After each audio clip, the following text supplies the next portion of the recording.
Gun to my head, I think Grant Udinski Udinski. is going to be the next Cleveland Browns head coach. I'll tell you why. Coming up on the Locked On Browns podcast.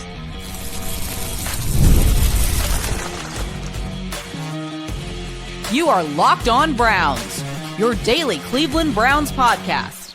Part of the Locked On Podcast Network, your team every day. What's up, Dog Pound? I'm Spencer German, your host of the Locked On Browns podcast, and proudly covering your Cleveland Browns each and every single day in the land and on the road. The latest on the Browns head coaching search, which is now moving into the in-person interview stage, the 6 candidates who are expected to interview that we know of right now, and why I think one is the favorite. Plus, Browns-Falcons, Week 1, 2026, Sunday, September 13th, I believe it'll be.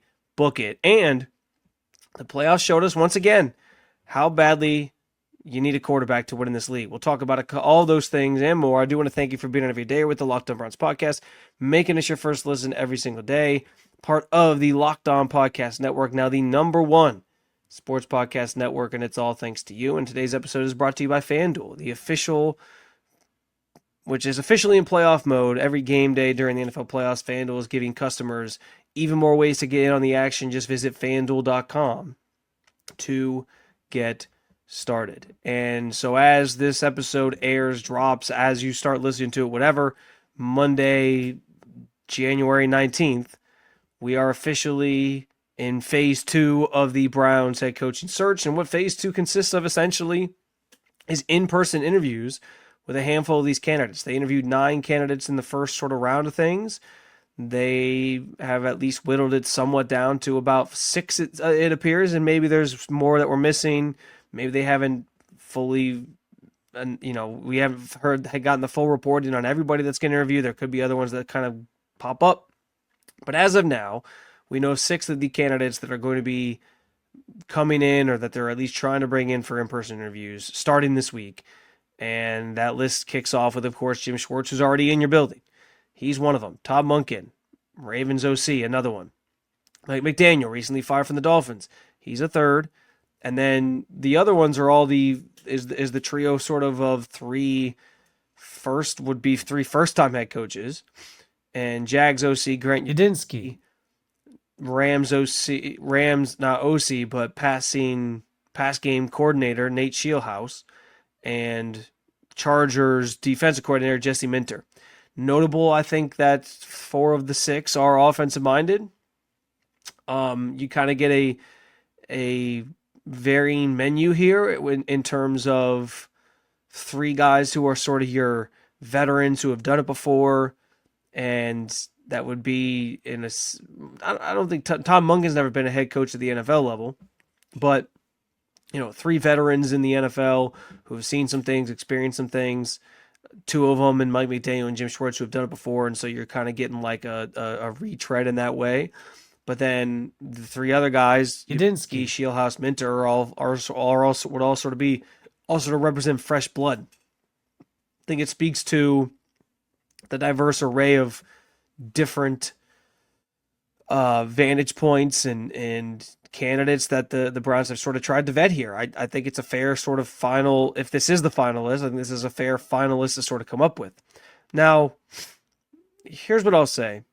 And this is just like, again, early tea leaves. This isn't me reporting this. This isn't me saying I know for sure, like this is who it's going to be.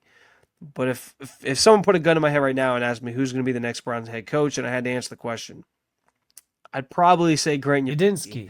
And no, it's not because I know there was a wave of love last week because there were some video clips going around of people talking about him as a coach and of him talking X's and O's that people fell in love with, and they're like, well, this guy knows ball. It's like, guys, everybody at this level is going to be able to talk about ball in a way that sounds smart and educational. I would hope if you're a coach at the NFL level, you're able to do that to sort of translate it down to your players. So it's not that. And it is probably a little bit off of the conversation we had with Tony Wiggins last week, where, he gave us some insight into who Grant Udinski is, what he does with on Liam Cohen's coaching staff, and the impact he's had on players, the fact that he's a teacher, like all those things stood out to me. And so I think that probably has influenced this a little bit because I liked what he had to say. And I'm intrigued at the very least by Grant Udinski.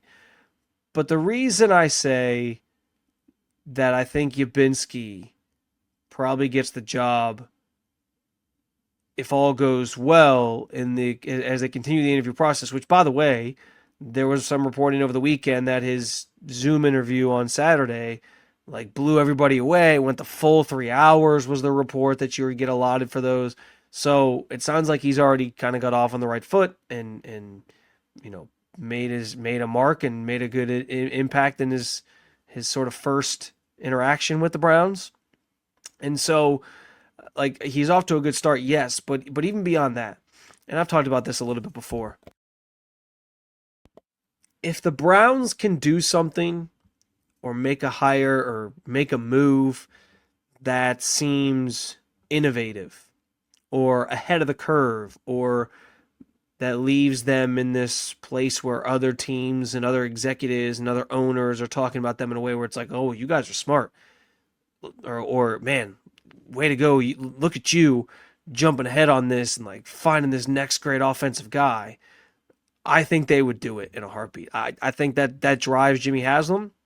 I'm not saying it's the right reason to make certain decisions, but I think if they believe in their heart of hearts that Grant Udinski is going to be this next great coach, and there's talk like that already as he's popped up on the radar, interviewed and is gaining traction, that's how people kind of feel about him. And it was just going to be a matter of when was the right time, who's going to give him the chance. I think they would forego the fact that, or look past maybe the fact that he's never actually called plays at the NFL level before, and the fact that he is has never coached before. I think they would overlook those things to give him the job because it would make them feel like they are they're doing something that is again innovative. I think is the right word, and I truly believe that. I think they will talk themselves into Grant Udinski because they're gonna think it's the getting out in front of it and trying to do something before everybody else does it and outthink everybody, outmaneuver everybody in a chess game. I think they want that, or I think at least Jimmy Haslam wants that. And so again, this is just my feeling on it. I would say Grant Udinski is going to be the next Browns head coach, but listen, that's subject to change, of course. There's a lot that still has to happen. This search, and I also, for what it's worth, I think Nate Shieldhouse kind of falls into that boat as well. There's some complications with the Shieldhouse part of this where if they feel because here's the thing, this timeline right now looks like it's going to be a lengthier process for the Browns. If anyone who thinks this is going to end this week, based on the 6 candidates we know are coming in for in-person interviews right now, I wouldn't hold your breath on that, because while yes, 2 of these jobs are already filled, one of them by Kevin Stefanski, we'll get to that coming up. Other teams might start hiring quickly and be able to sort of get things done. The Titans have already fulfilled the Rooney Rule, so they can hire whenever they decide, essentially. So we'll see. Maybe that puts the pressure on the Browns, but Nate Shieldhouse with the Rams winning on Sunday night, he can't interview until Monday per NFL rules, next Monday, the 26th. So if they're gonna interview Nate Shieldhouse, they at least want to see that through, which I think they do. They're going to have to wait until at least Monday to talk to him, or at least next week to talk to him. So I don't think this is getting resolved anytime soon. Plus, right now, Nate Shieldhouse is one of the 2 candidates on this list that helps them become Rooney Rule, or fulfill the Rooney Rule, essentially. The others, Mike McDaniel, I know people don't always believe that he's a minority, but he is. So right now, the Browns need that interview with Nate Shieldhouse to even be able to qualify to hire a coach. So I don't think this is ending this week necessarily, and that could change if they expedite the process. They could always, have Arden Dirty come in for or Aiden Dirty, come in for another interview if they wanted to. So it's not that they can't figure something out if they really wanted to hire Grant Udinski this week or something. But I think they at least want to see that through. I think it's probably going to play into next week, so be ready for that. But yeah, sitting here today, I kind of feel like it could be Udinski. And then there's another part of me that wonders if like McDaniels may be like option 2, or like if I had to make a second guess of like if it's not Udinski, who's the next person. I kind of feel like it might be Mike McDaniel, because we know that and that might just stem from, you had Kyle Shanahan in this building, you let him get away. Now you've seen what he's gone and done. Like, how do you tap back into that when you've let everyone always brings up all the coaches that have left Cleveland. Now you kind of get a piece of that back. And it sounds like he's very well respected in that building as well for his time there. So that kind of be my second guess. But I'm telling you right now, like I feel like it's Udinski's job to lose, and that they would overlook some of like the youthfulness and the fact that he's never been a head coach before and all those things, to feel like they're the smartest people in the league by getting ahead of the 8 ball on this up and coming name. And frankly, I think hiring Udinski, as I talked about on the last show on Friday, would actually set the tone for Jim Schwartz to likely stay as he tries to fill out his coaching staff. Speaking of keeping a defense coordinator around, Kevin Stefanski did that in Atlanta, or is planning on doing that in Atlanta, as he takes the job down there with the Falcons. I actually think this worked out the best that it could for both sides. I'll explain coming up. Well, and I also think we found our week 1 matchup coming up next in the Locked On Browns podcast.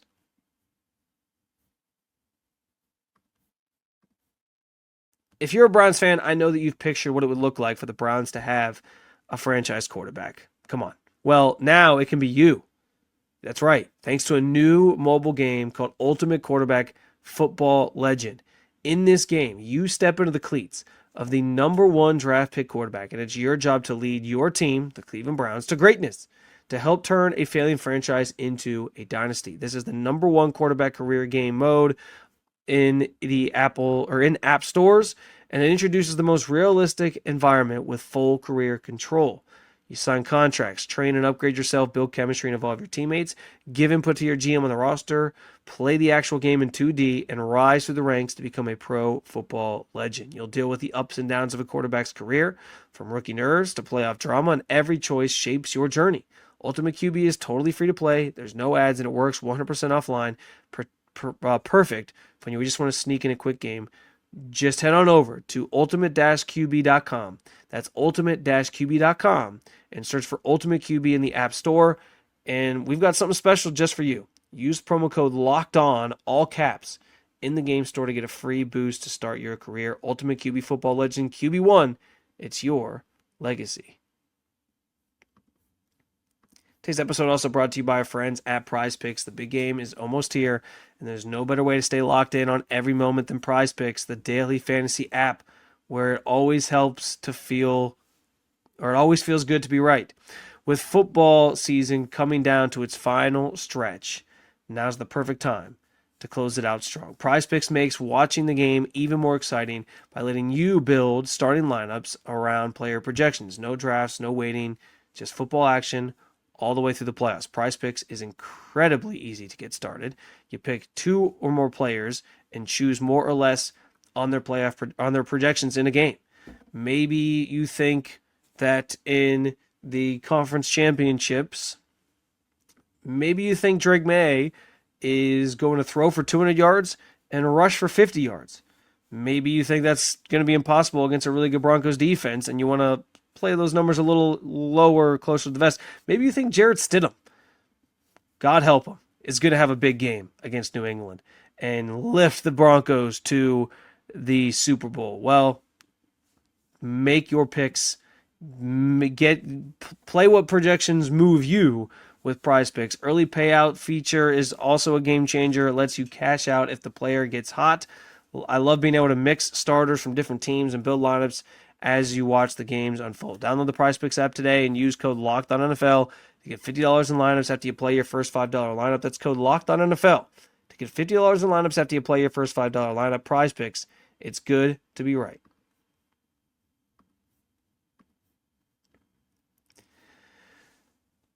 All right, so I think we already know, and we can read the minds here of the NFL schedule makers, what week 1 is going to look like for the Cleveland Browns, because we know where Kevin Stefanski ended up. And here's the thing.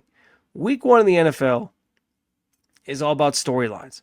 It's all about selling like player on a new team getting revenge. We saw that several years ago, right, with Baker on the Panthers, and they played Week 1 in Carolina.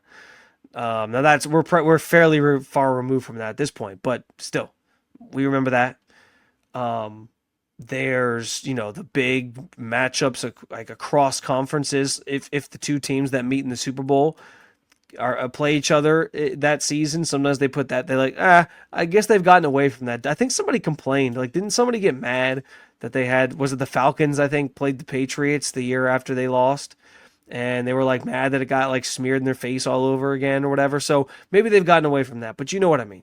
They get like rematches of the NFC Championship game or the AFC Championship game with, so Week 1 is all about storylines. Every week's about storylines, of course, but Week 1 there's like always something they're trying to sell you, of like a big story from the year before, or like that played out in the offseason or whatever it might be. And one of the easiest ones you can possibly go to, low-hanging fruit when it comes to storylines you can sell, is a coach going back to his old team and trying to beat them. You get that this year on the schedule with Kevin Stefanski and the Browns. Kevin Stefanski, the Falcons, took the Falcons job this weekend. There was a meeting at Arthur Blank's house over dinner. Sounds like there was some smoking of meats going on that I'm jealous I wasn't able to be a part of, because boy, oh boy, but smoking meats is something that I wish I had more time recreationally for. I'm very envious of those who can smoke meat and do it well and post their pictures on Instagram of like what the food looks like. I don't know. I didn't see Arthur Blank's meal on his Instagram account, but I'm imagining it's pretty damn good. So I'm jealous, because I'm not that good at that at smoking meat, but Kevin got to enjoy some, so good for him, and he now has a new home in the Atlanta Falcons. I think this is the perfect storyline to sell Week 1. I think you can make it Falcons at Browns Week 1, because that's the what's on the schedule. Browns are playing the NFC South. They're home against the Falcons and the Panthers, and they're on the road against the Bucks, which is also another storyline that maybe you could sell Week 1 with Baker Mayfield, the Baker Mayfield thing. Although Stefanski's not here anymore, so that kind of at least eliminates part of that the interestingness of that storyline. And they'll also be in New Orleans, just for what it's worth, to finish that circle or that loop there. But no, I think the Stefanski returning to Cleveland thing makes, like, this is exactly what the schedule makers are looking for when they're trying to put the schedule together. Are those interesting narratives and what games they can put where and on what times of day?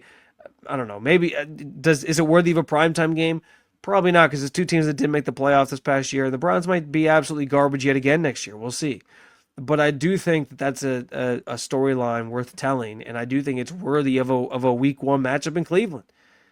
We'll see. It would mean that the Browns get 4 straight years of playing home games Week 1, which I don't know the math on, how often that happens, or if that's ever happened, whatever.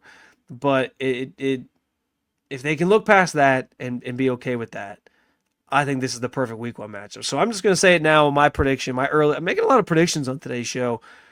Browns hosting Falcons Week 1. Boom. There you go. Easy story. Easy story to sell. And I'll say this too about Stefanski ending up with the Falcons, because, I don't know that anybody was put off by that news over the weekend. It felt like everyone was kind of just, all right, cool. And I think that's fair. Like, I think everyone should, Browns fans should just be willing and able to, wish Kevin luck at his new venture and hope that the Browns get their next coach right and they can move forward in a positive direction and have some success without him. I think that's the way people should look at it. I think that's the way most people are looking at it. But, what I will say is that ending up in Atlanta for him specifically is a good place to be, because when his offense was rolling, especially early on here in Cleveland, it was when he had a great running back in Nick Chubb. Like, he's got Bijan Robinson. He can do a lot with Bijan Robinson, and there's some weapons in that offense. He might have Kirk Cousins for another year at least, if he can convince him to stick around and where he wants to stick around. And maybe they can sort of become this sweet symphony again together and at least for a year, sort of bridge that gap. If Michael Penix is the guy, they can give him back the offense to him. If he's not, you can find your quarterback. It can be a ball of clay that way, so we'll see. But I think it's a good fit there offensively and sort of with what the Falcons have and where they're at. So good for him on that front. I also think for Browns fans, though, like this is probably the best case scenario in terms of like where he could have gone. Because I know people will say they wouldn't care, but I'm here to tell you right now, if he had gone to Baltimore and he was beating you even once a year, but sometimes even twice a year with the Ravens, or he was beating you multiple times a year with the Steelers as their head coach, and it doesn't even sound like the Steelers really have much interest there, like you would have been livid that was your reality now if that had been the case. Did not want to see him go to either of those places because I know how that would have ended. I know how that would have been for Browns fans. It would have been torture. Even though it was probably time to move on here in Cleveland. So a place like Atlanta in the NFC, you only see him every handful of years. I think that's probably like the best case scenario. And guess what? He's on the schedule next year, so you're not getting rid of him in 2026 just yet. But at the same time, it gives you a chance to let him do his own thing and wish him well and not have to like think about it beyond the 1 week they play in 2026, hopefully, unless he just goes on to have immense success and wins a Super Bowl, and then it's a completely different story that I'm sure we'll talk about here on the Locked On Browns podcast if that were to happen. Speaking of winning Super Bowls and watching the playoffs unfold these last couple weeks, I think the criteria for what you need to win in this league at the quarterback position has changed.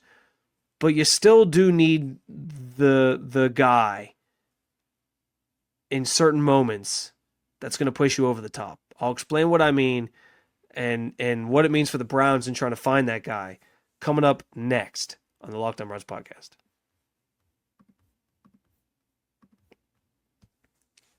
We've reached conference championship week, and FanDuel is officially in playoff mode. As you know, every game day during the NFL playoffs, FanDuel is giving customers even more ways to get in on the action. Right now, every NFL playoff game day, FanDuel users get a profit boost pack waiting for them inside the app. Each game day, you'll see a pack loaded with multiple profit boosts you can apply to the bets that you like most. Open your profit boost pack first thing on game day and see what boosts you want to apply. The boost lets you lean into your game day instincts, whether you're backing momentum, defense, quarterback play, or coaching. Every play feels bigger, and the boosts make your bets feel that way too. Use it conference championship weekend. I already know. I saw it. It's a 5-point line.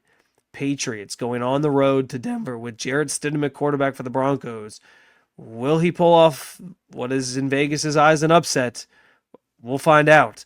But you can use your profit boost to bet the winner of the AFC Championship game and the NFC Championship game between the Rams, of course, who beat the Bears, and the Seattle Seahawks, a fun division showdown in that one. You make your picks and apply your profit boosts to go after even bigger payouts as the playoffs roll on through all the way to the big game. So visit FanDuel, an official sportsbook partner of the NFL, and grab your profit boost pack every NFL playoff game day.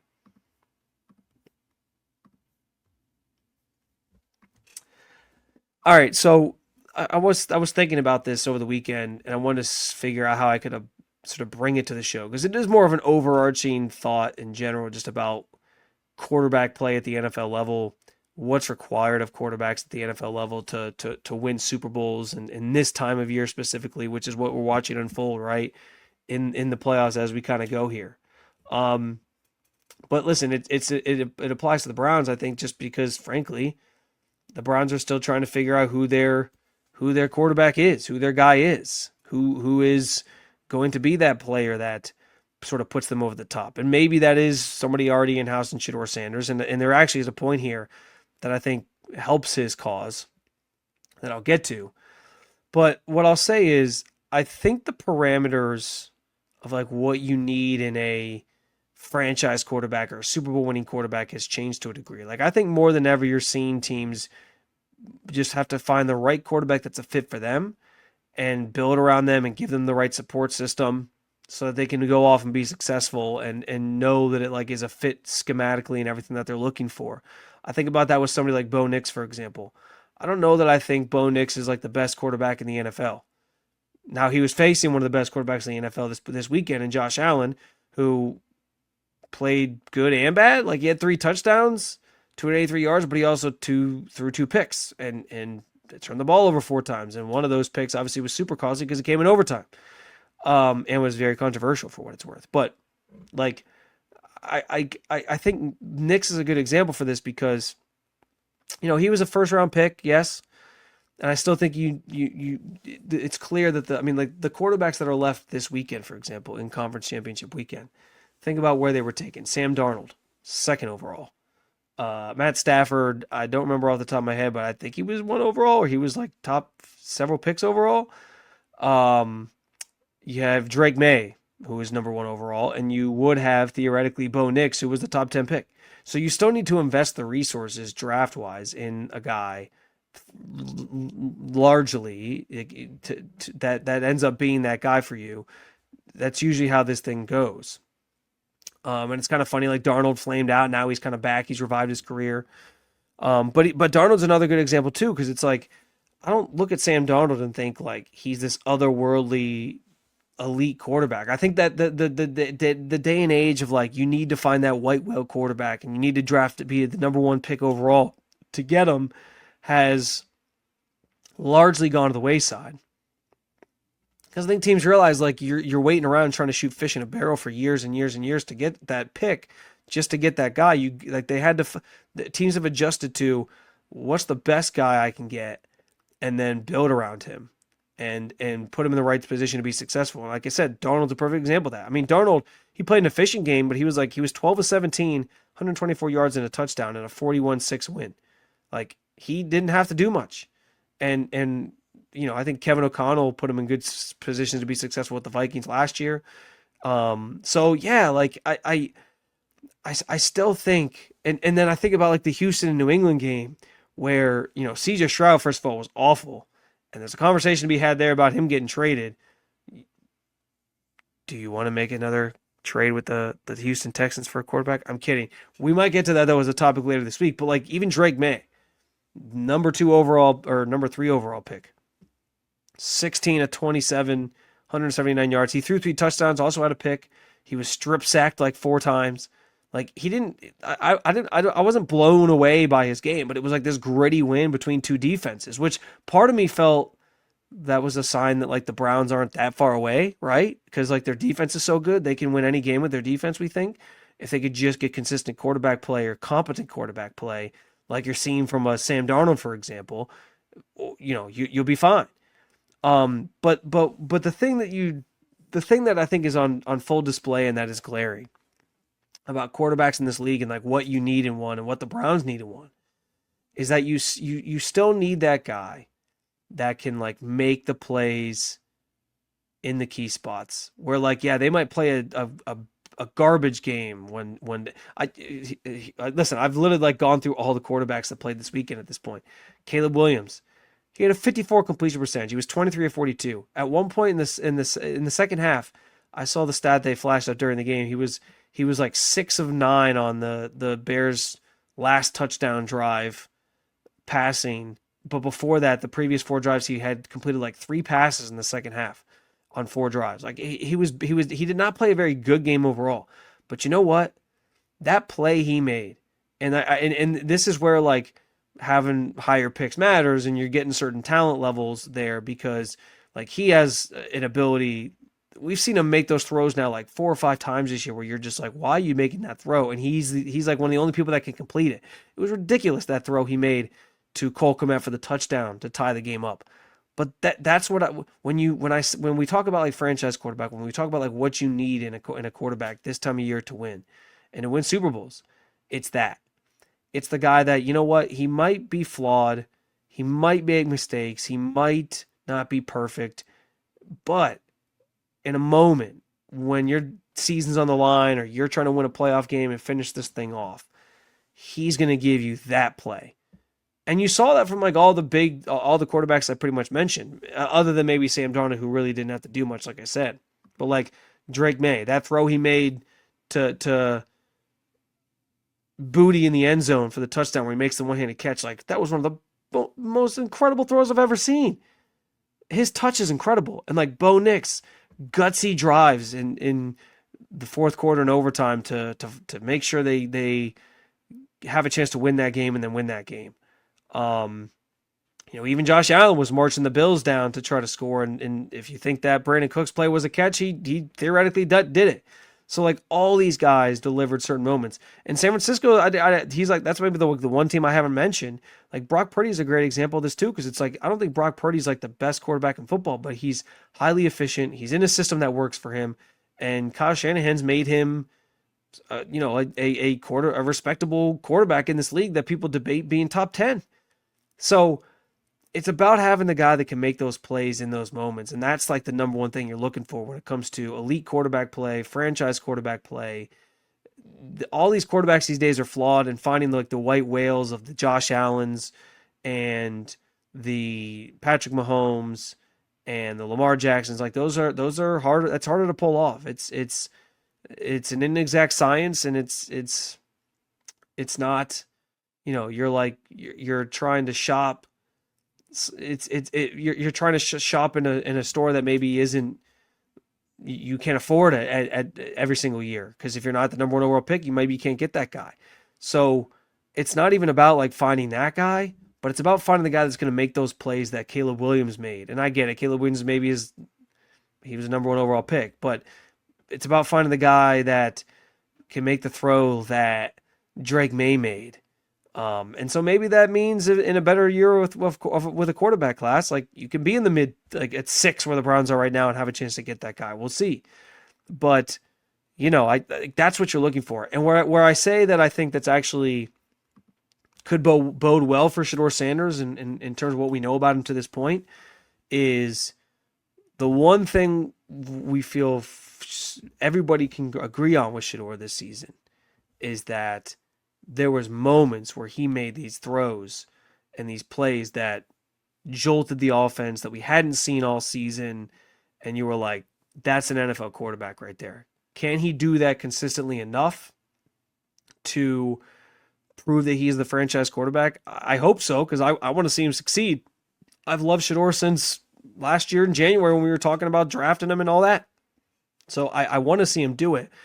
I understand where the organization can't just like put all their eggs in that basket right now. They got to keep their options open, and I think that's the smart way to do it if you're running a business that is a football team. But there's signs that Shedeur can do the things that I'm talking about. It's got to be done enough, and it's got to come with like the right support system around him, which is why I think, as we've talked about already a little bit, the strategy of this draft is like build the team up and then see with the options maybe you have internally and maybe a veteran that you bring in, what quarterback makes the most sense, what you have, what you don't have, and then you can, if you need to draft another one, you can punt on it until next year. But that's, so there's some signs of hope there that Shedeur can do these things that I'm talking about. But this playoffs has highlighted even more like what a quote-unquote franchise quarterback really looks like. And I think it is simply like you need a guy that can make those, that can deliver those plays or that play when you really need it. And we saw a lot of that this weekend across the board in the playoffs. Another episode down with you, Dog Pound. If you like what you heard, hit that subscribe button. Make Locked On Browns your first listen every day. Part of the Locked On Podcast Network, now the #1 sports podcast network. Also, as always, I want to remind you guys that you can join the Everydayer Club, which is built for you. Get Locked On Browns ad-free, plus members-only Discord access and more. Just head to LockedOnBrowns.supercast.com. You can also check out the link in the show notes to learn more. And you can also keep it local, as always, by checking out Locked On Cavs or Locked On Guardians. Thank you for being an everydayer at the Locked On Podcast Network. I will talk to you with a second Monday episode later today. Got some more stuff on the coaching search to hit on. Talk to you then.